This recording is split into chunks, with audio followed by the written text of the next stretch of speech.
এদের ব্রেন খারাপ, অতি এদের মাথা মস্তিষ্ক শেষ। কথা বোঝা যাচ্ছে কি? তাহলে পৃথিবীর জ্বলন্ত ইতিহাস কোরআন কোট করেছে যে মানুষ কত মূর্খ হতে পারে, মূর্খতার চরম নিচে নামতে পারে, যে গরুর বাছুর কোন প্রক্রিয়াতে সে ডেকেছে গরুর মতো, অথচ মূলত সেটা সোনার তৈরি, আর এরা তারে খোদা জ্ঞানে। তাই কান্টক জ্ঞান না থাকলে কোথায় যেতে পারে মানুষ বোঝা যাচ্ছে কিছু? হ্যাঁ না বলেন, কিছু বুঝতে পারছেন? আমি কোরআনের কথা বললাম না, আমার বাড়ি থেকে এনেছি। এবার একটু বলবেন জি অন্ধত্ব ভালো না জ্ঞান জোগাড় করা ভালো? জ্ঞান জোগাড় করা ভালো। আর একটা কথা বলছি ভাই, হযরত নবী ইব্রাহিম আলাইহিস সালাম তার নিজের বাপকে বলেছিলেন, ইয়া আবাতি লিমা তা'বুদু, বললে হে বাপ, হে পিতা,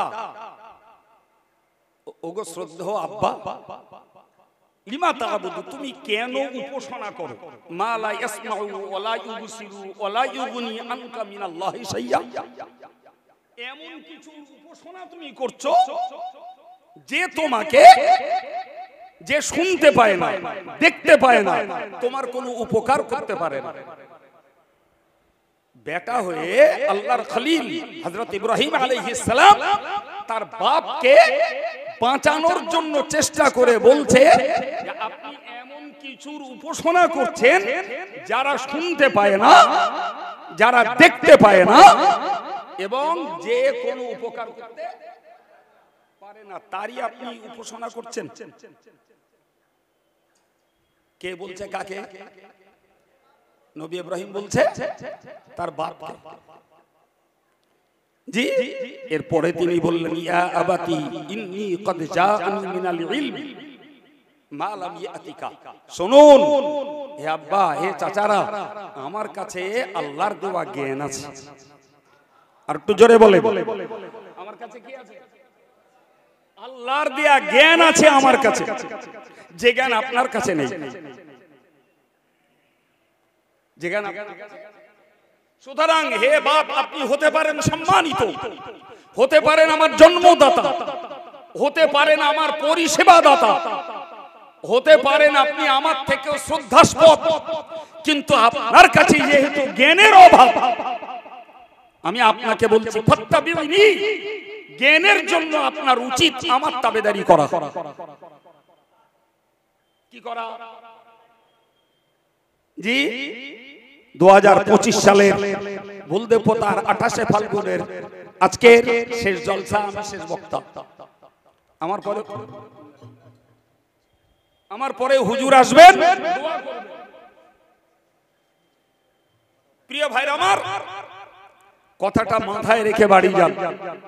কোরআন থেকে কি শিখলেন? তাবেদারি করতে হবে জ্ঞানের না মূর্খের? চিল্লে বলুন, জ্ঞানীর না মূর্খের? ভাই আজকের সমাজ ব্যবস্থা এমন জায়গায় পৌঁছে গেছে, জি ভাই জ্ঞানীর কথা শোনা যাবে না, জ্ঞানীর ইমামতি করতে দেওয়া যাবে না। জি, চোখ ছোটা লোক ইমামতি করলে পরে আমাদের মাতব্বরি চলবে না। মূর্খ যদি ইমামতি করে তাহলে আমাদের মাতব্বরিটা ভালো চলবে। জ্ঞানীকে যদি ওয়াজ করতে দেওয়া হয় আর জ্ঞানীর কথা যদি মানুষ শোনে, তাহলে আমাদের মূর্খতার ঝুলি বেরিয়ে পড়বে।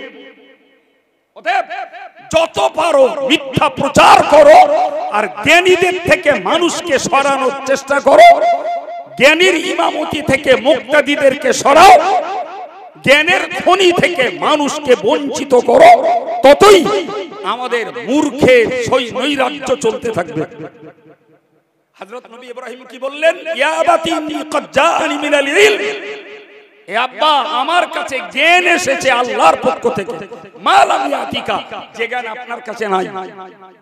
নবী ইব্রাহিমের কাছে কি জ্ঞান ছিল? নবুয়তের জ্ঞান। কে দিয়েছে? আল্লাহ। এই জ্ঞান তো নবী ইব্রাহিমের আব্বা, চাচা, আজর বলিয়া তারেক বলি যারাই হোক, তাদের কাছে ওই জ্ঞান ফলে তারা গোষ্ঠী শুদ্ধ ইব্রাহিমের বিরোধী হয়ে উঠল।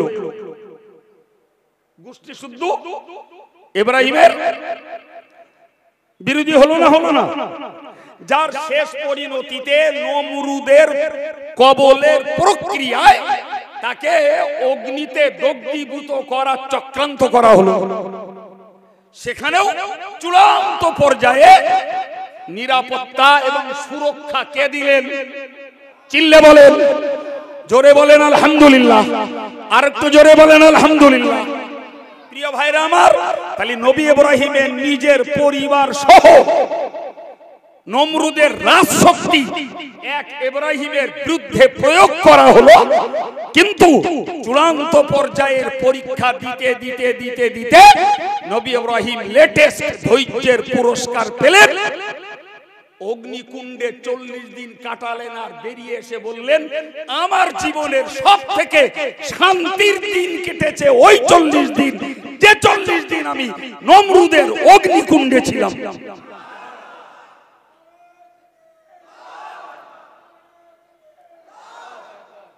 ইতিহাস শোনার জন্য নয়, ইতিহাস শোনার পরে শিক্ষার জন্য। ইতিহাস শুধু গল্প নয়, ইতিহাসের ভিত্তিতে নিজের জীবনকে মজবুত করার জন্য। ঠিক না ভুল? ইতিহাস শুধু কাহিনী নয়, ইতিহাসের বৈশিষ্ট্য হলো সত্যতা। আর এই সত্যতার যারা অনুসরণ করে বিগত দিনে যারা যে পুরস্কার পেয়েছে, পরবর্তীকালে সেই ইতিহাসের ফলোয়ার্স যারা, অনুসারী যারা, ইনশাআল্লাহ তারাও সেই পুরস্কারে পুরস্কৃত হবে। শুধু সময়ের অপেক্ষা। কিসের অপেক্ষা ভাই? তাহলে নবী ইব্রাহিমের বাপ চাচারা পিতা হিসাবে, চাচা হিসাবে সম্মানিত, শ্রদ্ধেয়, পিতা হিসাবে, চাচা হিসাবে তারা মর্যাদা, তারা শ্রদ্ধাস্পদ। তারপরেও নবী ইব্রাহিম ব্যর্থহীন ভাষায় বললেন, ফাত্তাবিউনি, আমার কাছে জ্ঞান দিয়েছেন আল্লাহ, আপনি আমার অনুসরণ করুন। আহদিকা সিরাতান সাবিয়্যা, আমি আপনাকে সঠিক রাস্তা দেখিয়ে দেব। আর একটু জোরে বলেন। তাহলে মূর্খ সঠিক রাস্তা দেখায় না, মূর্খ স্বার্থের রাস্তা দেখায়, মূর্খ পার্থিব রাস্তা দেখায়, মূর্খ ফিতনার রাস্তা দেখায়, মূর্খ গালির রাস্তা দেখায়, মূর্খ নৈরাজ্যের রাস্তা দেখায়, মূর্খ জাহান্নামের রাস্তা দেখায়। জ্ঞানী দেখাতে পারে একমাত্র আল্লাহর কাছে পৌঁছানোর সঠিক রাস্তা।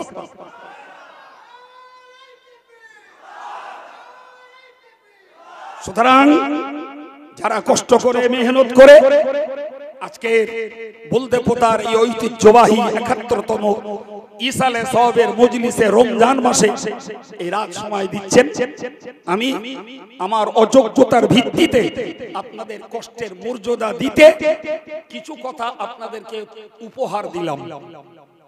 ভাই, আপনাদের বসে থাকা কি লস হয়েছে মনে হচ্ছে? হ্যাঁ, মজবুত করুন কল্পটাকে, দিলটাকে মজবুত করুন। আমি ধৈর্য ধরব, জ্ঞানীর অনুসরণ করব। জি, কালে কালে যুগে যুগে সর্বত্র আমরা দেখেছি যে মূর্খের সমর্থক সংখ্যা বেশি। জ্ঞানীদেরকে বলা হয়েছে সন্ত্রাসী, আর মূর্খরা সেজেছে সাধু। কিন্তু ইসলামের আলোকে বিচার করলে দেখা যায় জি, নবী আদম ছিলেন শান্তি প্রিয়, কাবিল ছিল সন্ত্রাসী। জি, নবী নূহ ছিল শান্তি প্রতিষ্ঠাকারী, কেনান ছিল সন্ত্রাসী।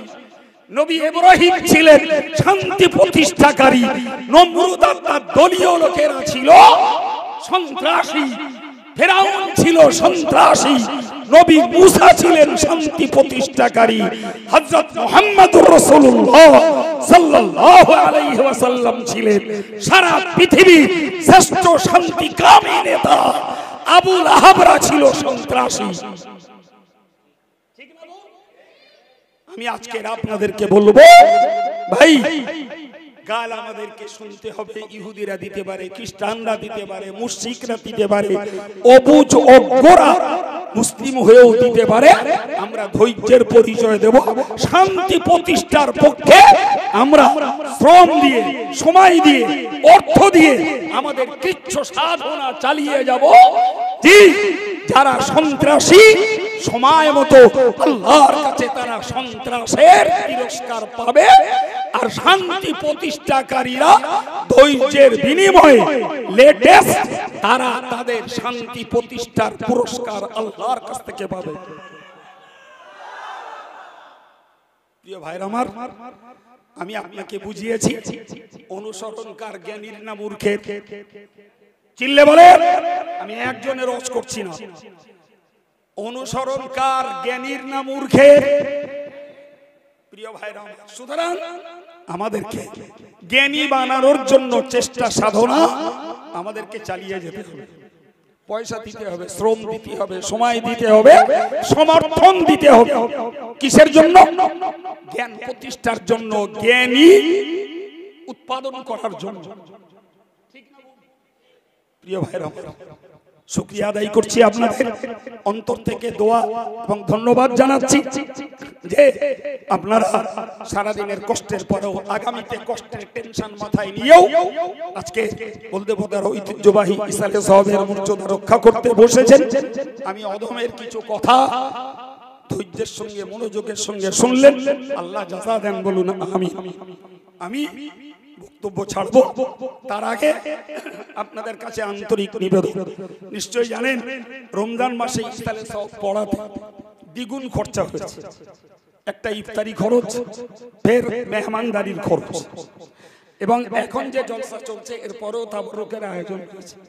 আমি আপনাদের কাছে আন্তরিকভাবে অনুরোধ করছি, জি হুজুরের কাছে আপনারা কিছু পয়সা দিচ্ছিলেন, ইন দি মিন টাইমে সময়ের দিকে তাকিয়ে হুজুর আমাকে আসতে বলেছেন, এলাম।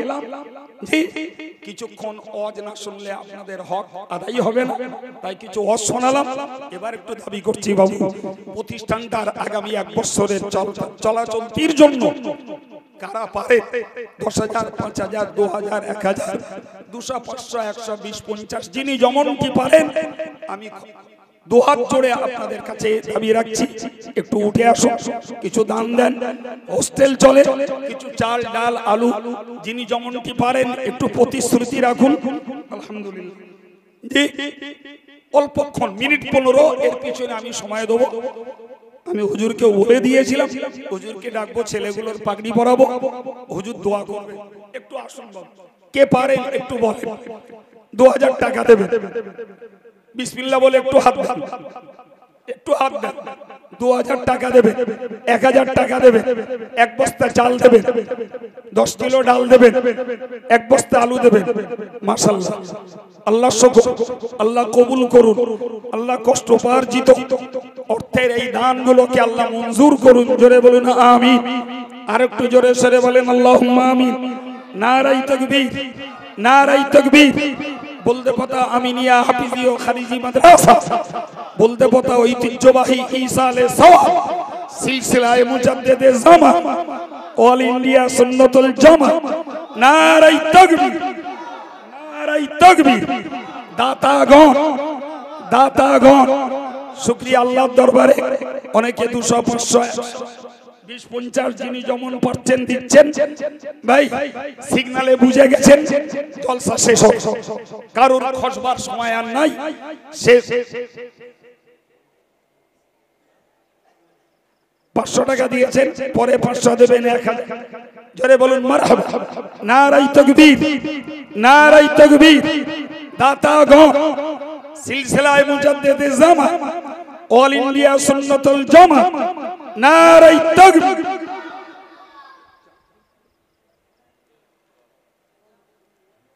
আসুন বাবা, যাদের মায়েরা যদি কোথাও থাকে, আমি জলসা কমিটির ভাইদেরকে বলবো মায়েদের কাছ থেকে একটু ঘুরে আসার জন্য, মায়েদের কাছ থেকে একটু ঘুরে আসার জন্য বলবো। আশা করি বলদেবতা মাদ্রাসার ইসালে সাহেবের পুরাতন ঐতিহ্য রয়েছে, মায়েরাও দান করে থাকে। সুতরাং আজকের দিনে তারাও কিছু দেওয়ার নিয়ত রাখতে পারে। একটু বলেন বাবা, একটু বলে 2000 টাকা দেবেন এক মুহূর্তে নগদ দেওয়ার ভাইরা উঠে এসেছেন জি 2000 দেবেন একটু হাত উঠান একটু হাত প্রতিষ্ঠানটাকে চালিয়ে যেতে হবে 1 বছর একটু বলে 2000 দেবেন 1000 দেবেন 500 দেবেন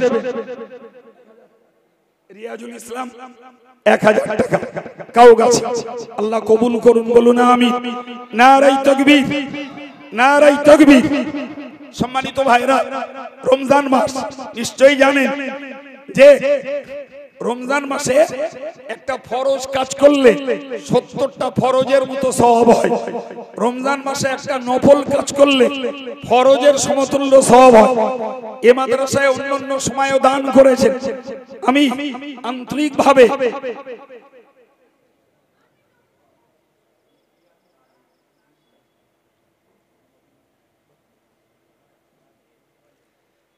মফিজুল ইসলাম মোল্লা বলতে পোতা গত বছরের 1000 ওয়াদা ছিল শোধ করেছে আগামী বছরের জন্য 2000 টাকা জোরে বলুন মারহাবা নারায়ে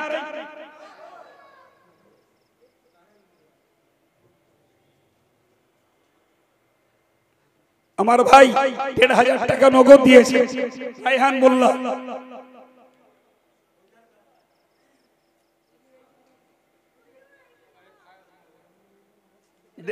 ফায়াজ মোল্লা 1000 টাকা জোরে বলুন মারহাবা নারায়ে তাকবীর মেদিনীপুর থেকে আমাদের একজন প্রতিষ্ঠানের কর্মী শাহ আলম নয়নান মাদ্রাসা চলে আমাদেরই সংগঠনের মৌলানা আব্দুল মুহিত সাহেবের একান্ত ডিরেক্টিং এ তিনি ওই শাহ আলম বলে ছেলেটি সেখানকার স্থায়ী পরিচালক তিনি 500 টাকা জোরে বলুন মারহাবা একজন ভাই নগদ 1000 আর দুটো বাচ্চার নামে 2500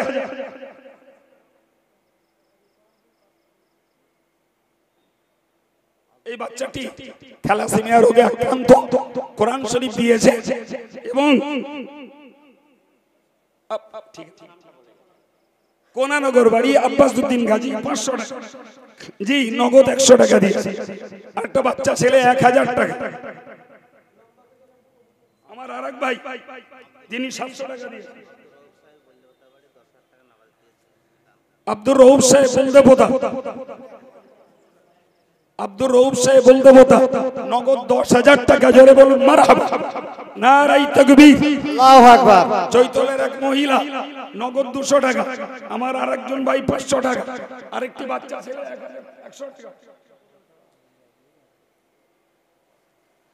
চৌমাথা আমিনিয়া জুয়েলার্স 5000 টাকা জোরে বলুন মারহাবা মারহাবা নগদ 5000 টাকা জোরে বলুন মারহাবা মারহাবা নারায়ে তাকবীর আল্লাহু আকবার মাদ্রাসার সম্মানীয় শিক্ষকবৃন্দ আপনারা স্টেজে চলে আসুন আমাদের আব্দুল্লাহ এখানেই বাড়ি ওয়াদা ছিল 1200 টাকা আল্লাহ কবুল করুন বলুন আমিন নারায়ে তাকবীর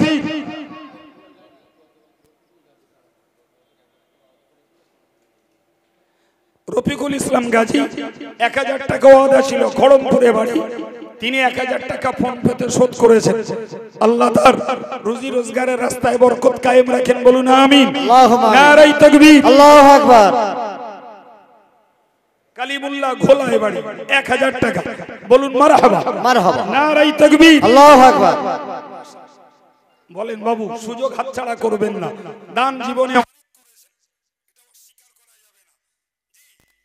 আগামী আরেক বছর এই সভাটা রমজানে পড়বে আর এবারে পড়েছে কে বাঁচবো না আল্লাহই ভালো জানেন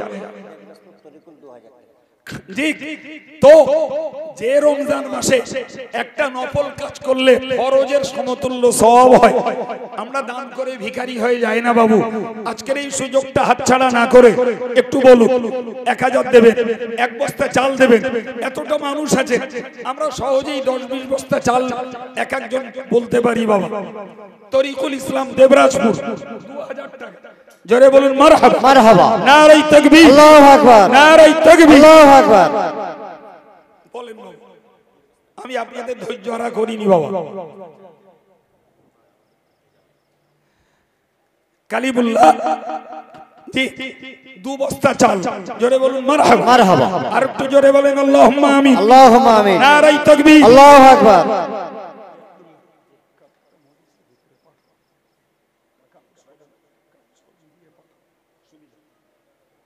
একটু বলেন বাবু, একটু বলেন, সুযোগ হাতছাড়া করব।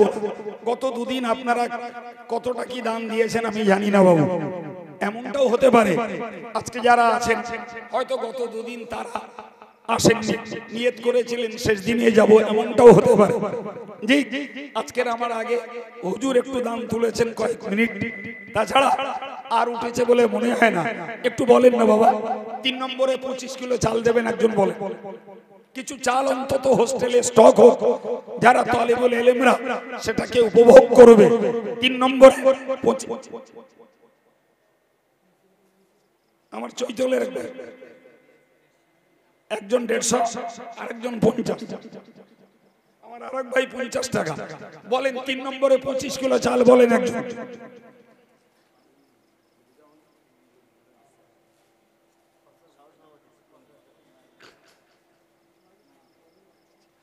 মাদ্রাসার সহ সভাপতি 5000 টাকা, জোরে বলুন মারহাবা। আর একটু জোরে বলেন মারহাবা। মারহাবা। মজলিস থেকে একটা যুবক ছেলে উঠে এসে মায়ের নামে 500 টাকা দিলেন। আল্লাহ দানকে কবুল করুন, বলুন আমিন। আমিন।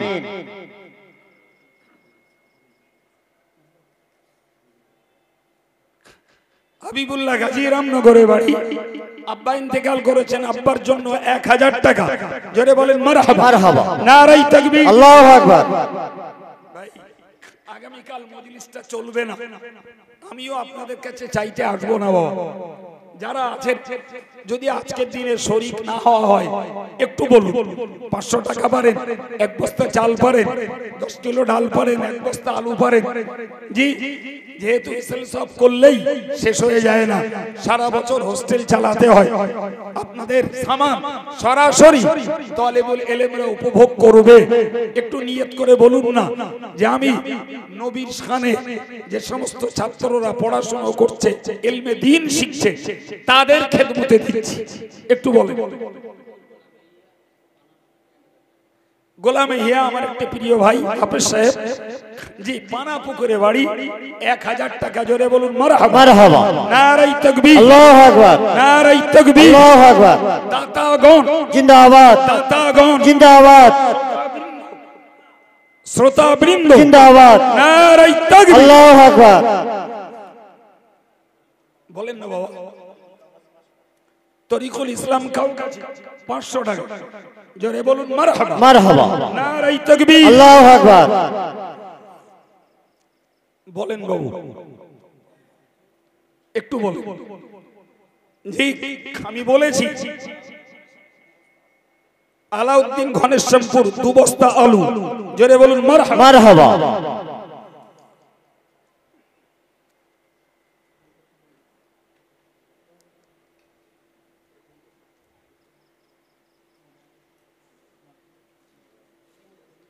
জিয়ারুল মোল্লা ভাই নগদ 200 দিয়েছে, আগামী বছরের জন্য 1000 টাকা।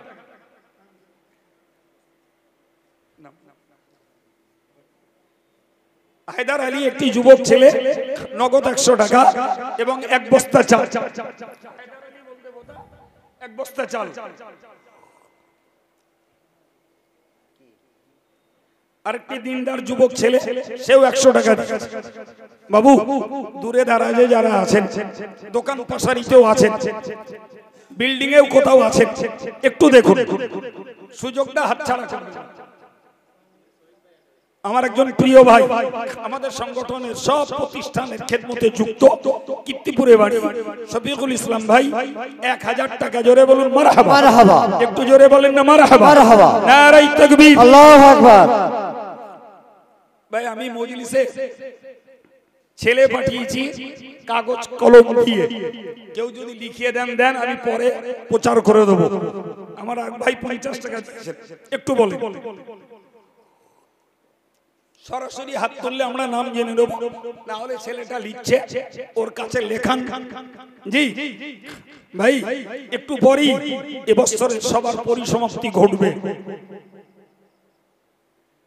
একটি কিশোর ছেলে আলহামদুলিল্লাহ সেও নগদ 200 টাকা দিয়েছে।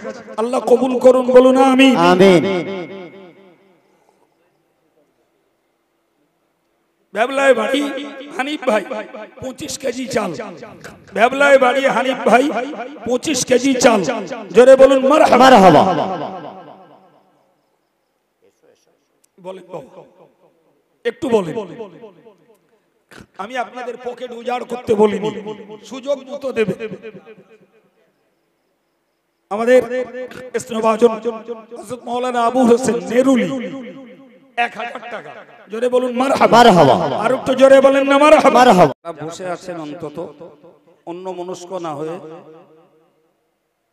রমজান মাসে আজকের এই সময়টা বসে থাকাটা বাস্তবিকই রোজাদার ভাইদের জন্য কষ্ট, কিন্তু যারা দিনের জন্য নিবেদিত, পরকালের জন্য যারা প্রস্তুতি নেয়, পার্থিব জীবনের কষ্টটাকে তারা অম্লান বদনে অকপটে সহ্য করে নেয়। সুবহানাল্লাহ বলে। আর একটু মন খুলে বলে। সত্যি যদি আমরা কষ্ট না সইতাম তাহলে সারাদিন রোজার পরে ইফতারি তারাবির পরে নতুন করে এসে মজলিসটাতে বসতে পারতাম না। যেহেতু আগামী কাল আবার আমাদের রোজা আছে এবং যার যে কাজ সে কাজের ডিউটিও আছে, সব মাথায় রেখেও বসেছি, মানে আমরা কষ্ট বরদাস্ত করার মতো মানসিকতা নিয়ে বসেছি। সম্মানিত ভাইরা আমার, নিশ্চিত করে মনে রাখুন, কোরআন শরীফে আল্লাহ বলেছেন অসবির আলা মা আসাবাক ইন্না যালিকা মিন আজমিল উমুর। হযরত লোকমান হাকিম তার বেটাকে বলেছিলেন, হে বাবা ছেলে, দিনের জন্য তোমার উপরে যত মুসিবত আসে তুমি ধৈর্য ধরো। সুবহানাল্লাহ বলে। বাপ হয়ে বেটাকে এই উৎসাহ দিচ্ছেন, ওয়া'মুর বিল মা'রুফ ওয়া নাহা আনিল মুনকার, সৎ কাজের আদেশ করো, অন্যায় অসৎ কাজে নিষেধ করো। প্রিয় ভাইরা আমার, সৎ কাজের আদেশ করাটা সহজ, কিন্তু অন্যায় কাজে নিষেধ করাটা বড় কঠিন। সৎ কাজের আদেশ করলাম, মানুষ কাজে লাগাতে পারলো আলহামদুলিল্লাহ, না যদি লাগায় তাতে যিনি আদেশ করেছেন তার উপরে ক্ষোভ দুঃখ অভিমান আসে না।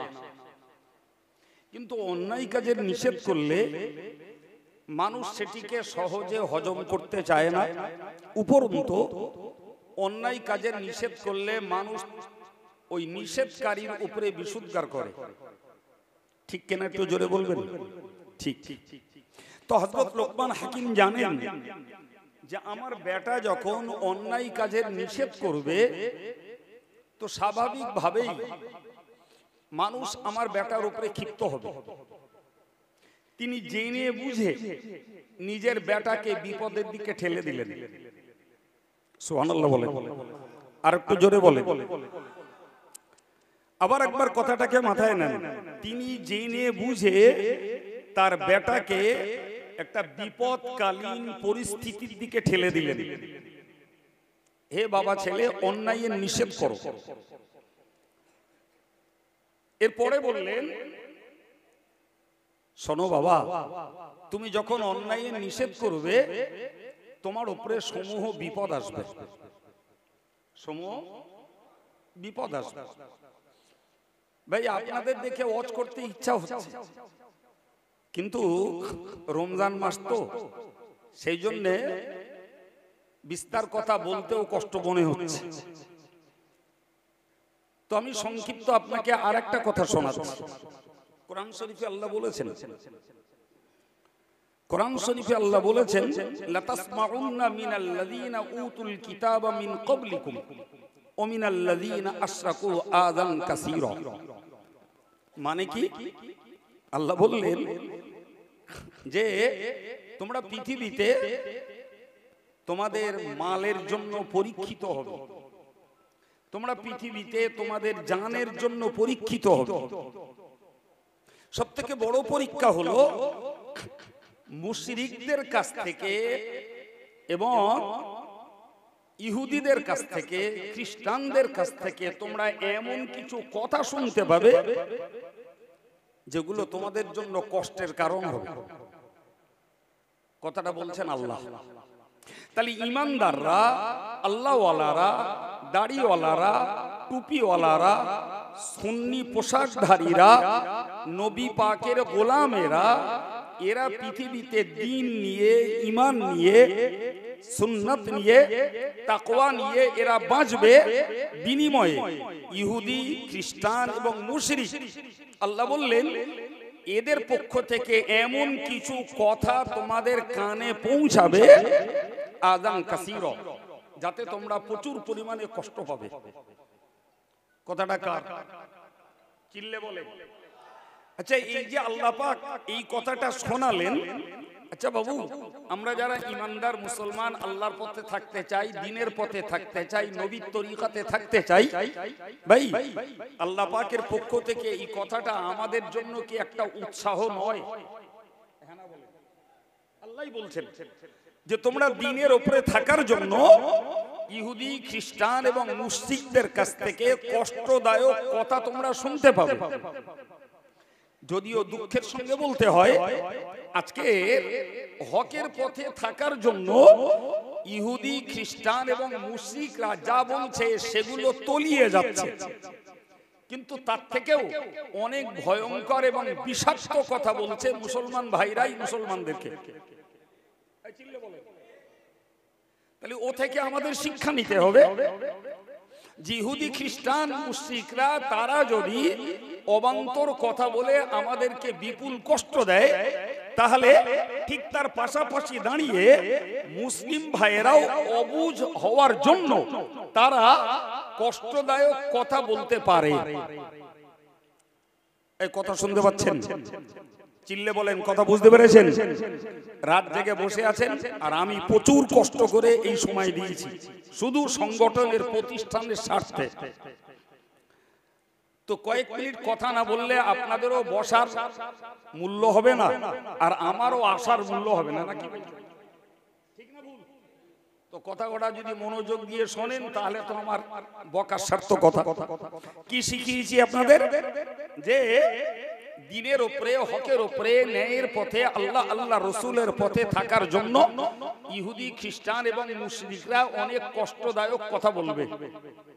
আমরা বর্তমান প্রেক্ষাপটে দেখছি ওরা যেগুলো বলছে, আলহামদুলিল্লাহ, মুসলমানদের প্রতিবাদে সেগুলো তলিয়ে যাচ্ছে।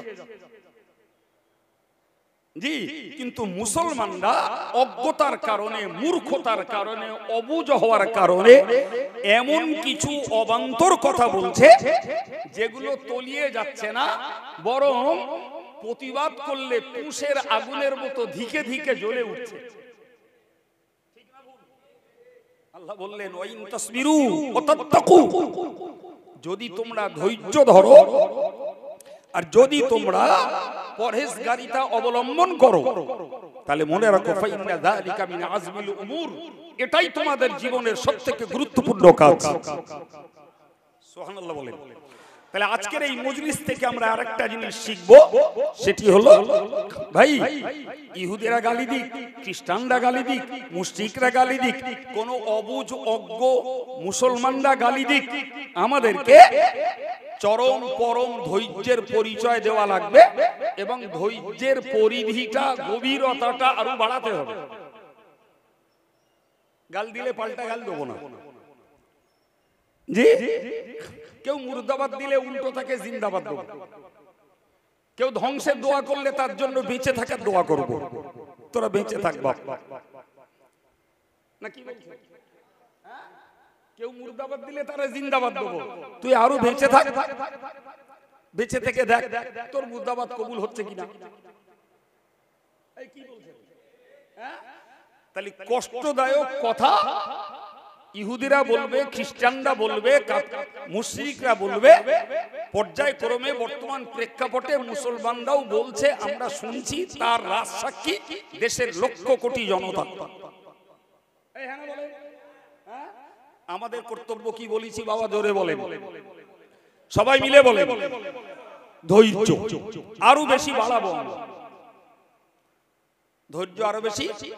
লোকমান হাকিম ওই কথাটাই তার বেটাকে বললেন, শোন বাবা, তুই অন্যায় কাজের প্রতিবাদ করবি, বিনিময়ে তোর উপরে যত হিংসা, যত বিশুদ্ধার, যত কালিমা লেপন করা হবে, তুই ধৈর্য ধর। সুবহানাল্লাহ বলে। তাহলে বাপ হয়ে নিজের বেটাকে বিপদের দিকে ঠেলে দিচ্ছে কেন? অসবির আলা মা আসাবাক ইন্না যালিকা মিন আযমিল উমুর। যত বিপদ আসে ধৈর্য ধর, নিশ্চিত মনে রাখ তোর ধর্ম জীবনে বান্দা তুই যাই করিস, ধৈর্য তোর জীবনের গুরুত্বপূর্ণ একটি অধ্যায়। প্রিয় ভাইরা আমার, আমি আব্দুল কাইয়ুম আপনাদেরকে ধৈর্যের জন্য উৎসাহিত করছি, আর আপনাদের কাছে দোয়া চাইছি, আপনারা আমাদের কর্মী সকলের জন্য আরো বেশি করে ধৈর্যের দোয়া চান। ধৈর্য ধরলে লাভ কে দেবে? আল্লাহ পাক বলেছেন, ইন্নামা ইউআফফাস সাবিরুনা আজরাহুম বিগাইরি হিসাব। মহান আল্লাহ বললেন, যারা ধৈর্য ধরে আল্লাহ পাক তাদেরকে বেহিসাব পুরস্কার দান করেন। আর একটু মন খুলে, প্রিয় ভাইরা আমার, ধৈর্যের প্রয়োজন আছে তো? জি, এই প্রসঙ্গে আপনারা ছোট্ট আর একটু কথা শুনুন ভাই। এই যারা ইমানদার মুসলমানদের প্রতি বিশুদ্ধার করে, আচ্ছা আপনাদের কি মনে হয় যে এরা জ্ঞানমূলক ভাবে এটা করে বলে মনে হয়? মনে রাখবেন, কোরআন বলছে, ওমা ইয়াস্তাবিল আ'মা ওয়াল বাসীর। অন্ধ আর চোখওয়ালা দুটো কখনো সমান না। ওয়ালা যুলুমাতু ওয়ালা নূর। মন দেন, ছটফট করবেন না। ধৈর্য কষ্ট আপনারও আছে, আমারও আছে, আমিও রোজা রাখবো, আপনিও রাখবেন। সুতরাং সবার ধৈর্যের ভিতর দিয়েই মজলিসটা সম্পন্ন হবে। কি বলেছি বাবু? আল্লাহ বললেন অন্ধ এবং চোখওয়ালা দুটো এক নয়। আর কি বলেছেন? ওয়ালা যুলুমাতু ওয়ালা নূর। অন্ধকার এবং আলো দুটো সমান নয়। আবার বললেন ওয়ালা যিল্লু ওয়ালাল হারুর। ছায়া এবং রৌদ্র দুটো সমান নয়। একটাও আমার কথা না বলো। কোরআন পড়ছি তো নাকি আমি? হ্যাঁ, কোরআন শরীফে স্পষ্ট আল্লাহ উল্লেখ করেছেন। এরপরে বললেন ওমা ইয়াস্তাবিল আহইয়া ওয়ালাল আমওয়াত। আল্লাহ বললেন জীবিত এবং মৃত দুটো সমান নয়। এবার যদি একটু ভাগ করে দেখে নি ভাই, মন দেন, ভাগটা বুঝুন কি কি ভাগ হয় দেখুন। অন্ধ, অন্ধকার, ছায়া এবং মৃত, এসব এক লাইনে। কি কি বলেছি? অন্ধ, অন্ধকার, ছায়া, মৃত, এসব কটা এক লাইনে। অন্ধ যা, মৃত তাই। অন্ধকার যা, মৃত তাই। ঠিক পরের লাইনটা হলো কি কি? চোখওয়ালা আর আলো এবং রৌদ্র আর জীবিত, এ কটা আর এক লাইনে। এবার আপনারা বলেন, আল্লাহ পাক যখন দুটোকে ভাগ করে দিয়েছেন, অন্ধকার আলো, ছায়া রৌদ্র, জীবিত মৃত, অন্ধকার, এই অন্ধ এবং চোখওয়ালা আল্লাহ ভাগ করে দিয়েছেন। আচ্ছা, কোশ্চিন কালেও এই দুটো চরিত্রের সঙ্গে মিল হতে পারে? খুব ভেবে বলুন, মিল হতে পারে? আলোর সঙ্গে অন্ধকার মিলতে পারে, ছায়ার সঙ্গে রৌদ্র মিলতে পারে, জীবিতের সঙ্গে মৃত মিলতে পারে? বলেন বলেন বলেন, পারে? সুতরাং মনে রাখবেন, কিয়ামত পর্যন্ত জ্ঞানী আর অজ্ঞানীর লড়াই ছিল, রয়েছে, থাকবে।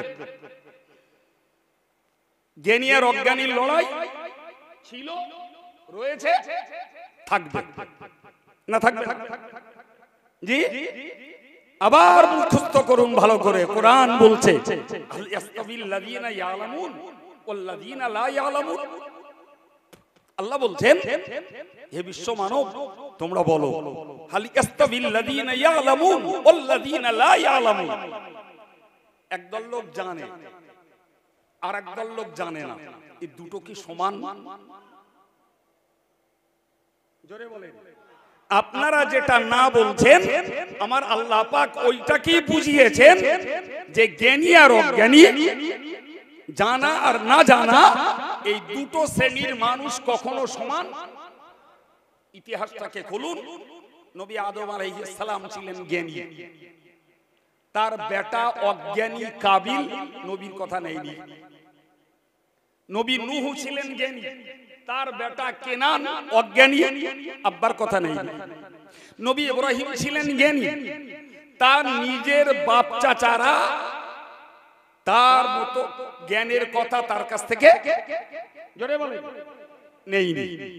প্রিয় ভাইরা আমার, মুসা নবী জ্ঞানী, ফেরাউনের লোকেরা মুসা নবীর কথা, নবী মুহাম্মদুর রাসূলুল্লাহ সাল্লাল্লাহু আলাইহি ওয়াসাল্লাম শ্রেষ্ঠ মহাজ্ঞানী, এরপরেও আবু লাহাব, আবু জাহাল, উতবা, সাইবা, রবিয়া, ওলীদ, কেউ তার ঘনিষ্ঠ চাচা, কেউ প্রতিবেশী চাচা, এরাও রাসূলুল্লাহর জ্ঞানের কথা। এবার বলেন, জ্ঞানী আর অজ্ঞানীর লড়াই আজকের না পুরাতন? চিল্লে বলেন। জ্ঞানী আর অজ্ঞানীর লড়াই রয়েছে, ছিল, আগামীতে থাকবে না। এই ভুল বলা হয়ে গেছে আমার, থাকবে তাহলে? তাহলে মুখস্থ রাখুন, অজ্ঞানের বিনিময়ে কি হতে পারে। আমি ছোট্ট দুটো উদাহরণ দিয়ে আমার বক্তব্য ছাড়ছি। অজ্ঞানীর বিনিময়ে কি হতে পারে? ভাই, নবী মুসাকে আল্লাহ ডাকলেন তুর পাহাড়ে। জি, তুর পাহাড়ে নবী মুসাকে ডাকলেন, কওমের দায়িত্ব দিলেন নিজের ভাই হারুনকে। এই ফাঁকে ওই সমাজের একজন কূটনীতিবিদ, নাম যার সামিরি। কি নাম? সামিরি। এ সমাজের মানুষের স্বর্ণ, বিভিন্ন সোনার অলংকারগুলো জড়ো করে আগুন দিয়ে গলালো, গলিয়ে বানালো একটা গরুর বাছুর। কি বানালো? জোরে বলে। গরুর বাছুর। আর ওর কাছে রাখা ছিল হযরত জিবরিল আলাইহিস সালাতু ওয়াস সালামের ঘোড়ার খুরের একটু মাটি। কি ছিল বলেছি? খুরের মাটি। ও লক্ষ্য করছিল জিবরাইলের ঘোড়া যেখানে যেখানে পা রেখেছে সেখানে মাটি সঞ্জীবিত হয়ে সুন্দর থুকথুকে ঘাস তৈরি হয়েছে। সুবহানাল্লাহ বলে। ও বুঝেছিল এই মাটির ভিতরে একটা প্রাণ সঞ্জীবনী শক্তি আছে। কি আছে? প্রাণ সঞ্জীবনী একটা শক্তি আছে। এখন সোনা তো জড় পদার্থ, ও সোনা দিয়ে বানালো একটা গরুর বাছুর, আর গরুর বাছুর বানিয়ে ও সেই মাটি ওই বাছুরের মুখে দিল, আর যেই দিল সেই বাছুরটা জীবিত হয়ে গরুর ডাক ডাকতে লাগলো। তাহলে ওর কল্পনা, ওর সাধনা বাস্তবে ফলে গেল। কোরআনের বিস্তার ঘটনা আমি 5 মিনিটে আপনাকে কভার করে ফেলছি। ও তখন করলো কি?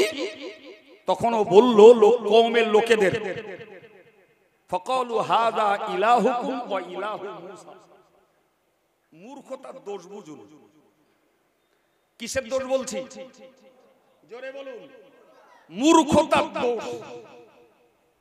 মূর্খ হলে কি হতে পারে তার দোষ বুঝুন। ওই যে গরুর বাছুরটা গরুর মতন ডেকে উঠলো, ও তখন কওমের লোকেদের বলল, দেখো এই হচ্ছে তোমাদের খোদা, আর এইটাই হচ্ছে মুসা নবীর খোদা। চিল্লে বলে। মুসা নবী তুর পাহাড় থেকে ফিরে এসে দেখছেন একদম 100 ডিগ্রি উল্টো, কওমের লোকেরা সেই গরুর বাছুরির পূজা করছে। কারে পূজা করছে? জোরে বলেন, কার পূজা করছে? গরুর বাছুরের পূজা করার প্লাস পয়েন্ট কি হয়েছে? জি, সোনার তৈরি বাছুর সে গরুর মতো ডেকেছে।